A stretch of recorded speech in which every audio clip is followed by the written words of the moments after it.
How effective is brain training games and software? Our brains are not as sharp as they were while we were still young. As our brain cells get older, so does our brain functions. The brain becomes slower and less sharp. That's why brain training is very, very important. The goal is to help reverse the effects of aging and lack of sufficient challenging activity by stimulating our brain centers. When our brains are stimulated, they perform better.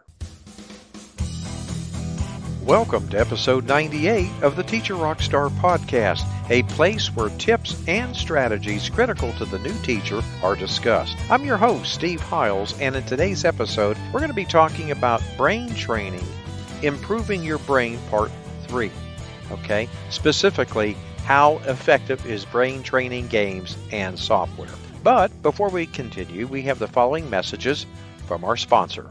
Would you like to jumpstart your classroom management skills? Well, if you're fresh out of college, a first-year teacher, a student teacher, maybe you're a teacher returning back into the classroom, the Teacher Rockstar Academy course is for you. Gain the confidence, the skills you'll need to crush it on day one and beyond. So invest in yourself and enroll now at tra.teacherclassroomresources.com. I promise you that this will be a most transformational experience.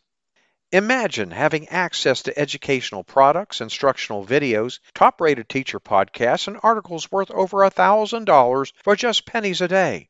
Wouldn't that be awesome? And you know what the best part is? You get a free 7-day trial. So really, what do you have to lose? Go check it out. Take a look around. Go to membership.teacherclassroomresources.com. I will be adding more products each and every month, and you're going to love being part of this teacher membership community. Okay, let's continue. Brain training works by employing the use of repetition, right, and new challenges. So every new level of Sudoku is a challenge. Your brain hasn't played that level before, so the level is able to engage your brain. However, once you're able to solve that new level, your brain starts to get acquainted with it. The new level is viewed less and less of a challenge. Makes sense, right? If you were to repeat that very level 10 times, then that level becomes inadequate in stimulating your brain centers. It's not all about repeating. What you should be repeating are new challenging tasks.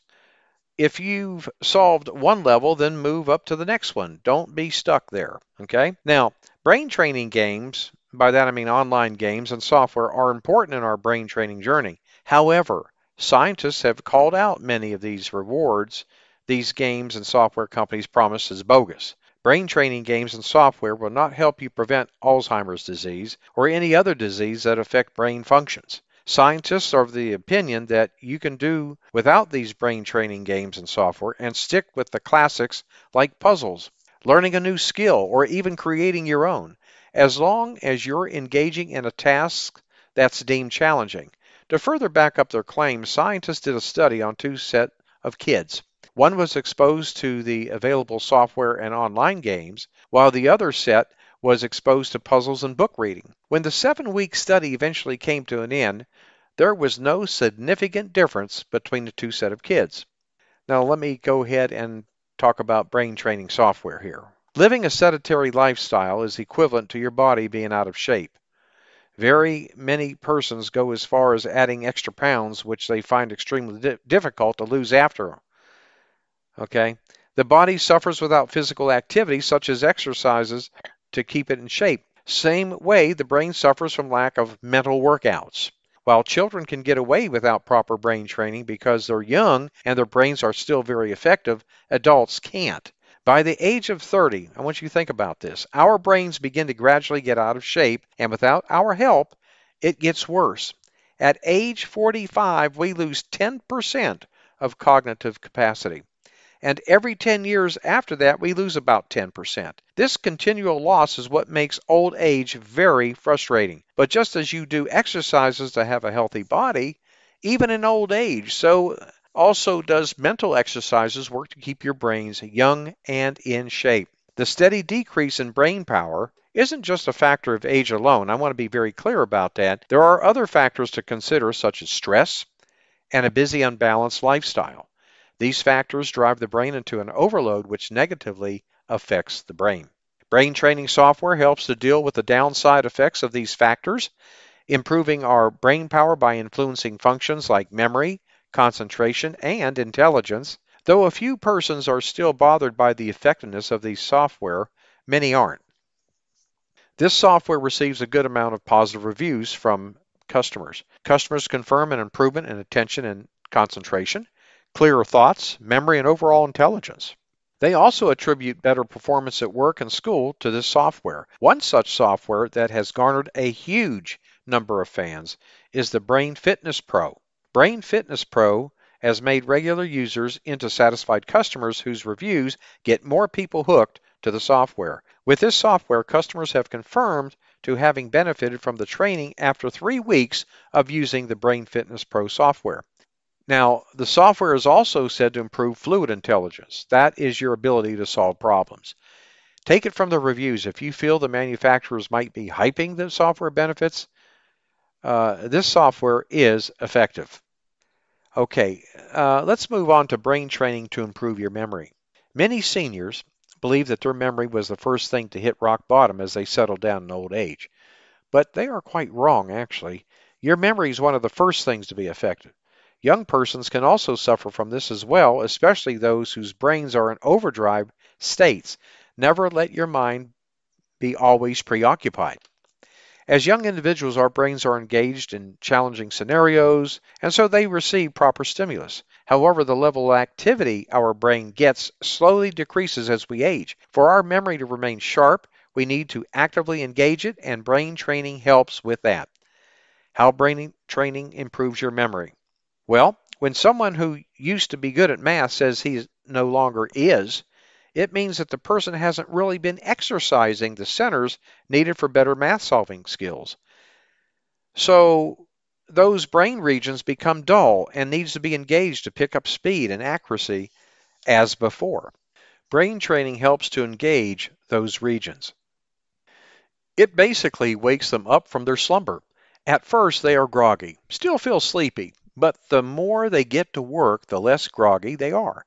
Soon enough, they're just as active as they were years ago.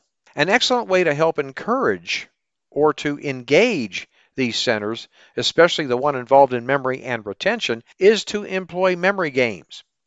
Now, memory games target these centers and help to enhance their memory alongside your fluid intelligence. There are many memory games available. They can come as online games or software, and even as online games like those played with a deck of cards.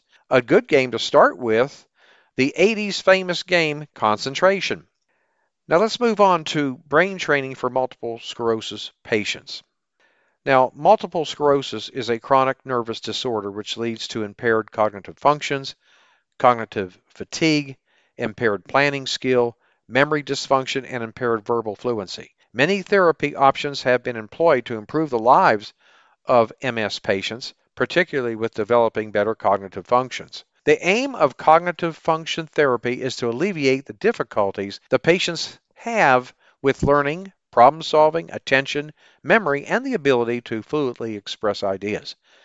Brain training, according to studies, is able to improve the lives of patients by improving memory skills, verbal auditory skills, visual working memory, focus, naming speed, object recall speed, and spatial intelligence. Here are a few tips to help multiple sclerosis patients get started with brain training in their home. Okay, keep a journal. It's important to keep track of everything, minor and major details. In your journal, you can make notes, lists, or set up a calendar to help keep tabs on appointments. Receive instructions or directives in a quiet, distraction-free place. Also, do well to ask that the instructions be given in simple sentences. And you could go a step further and write them down in your journal. The next thing, solve puzzles regularly. To make it more fun, you could do this in groups. Another thing is, don't be tempted to rearrange your home. Why, you ask? Because then you'll have a whole lot more to remember. Next week, we will wrap up our series on brain training part 4. Well, my friend, this brings us to the end of this episode. Hope you found a golden nugget or two from the information presented. Feel free to reach out should you have any questions or comments about the episode. And I want to thank you for listening to the Teacher Rockstar podcast. I'm your host, Steve Hiles. When you get a moment, visit my blog and subscribe to my newsletter for the latest educational research, best practices, and best of all, unadvertised free bonuses. Go to our new and improved blog at blog.teacherclassroomresources.com. And don't forget to subscribe to us at the Teacher Rockstar Podcast. And if you really would like to support us, feel free to share our podcast with others, post about it on social media, leave a rating and review. That would be greatly appreciated. Thanks again. We'll see you same time, same place next week. And remember, my friend, you got this.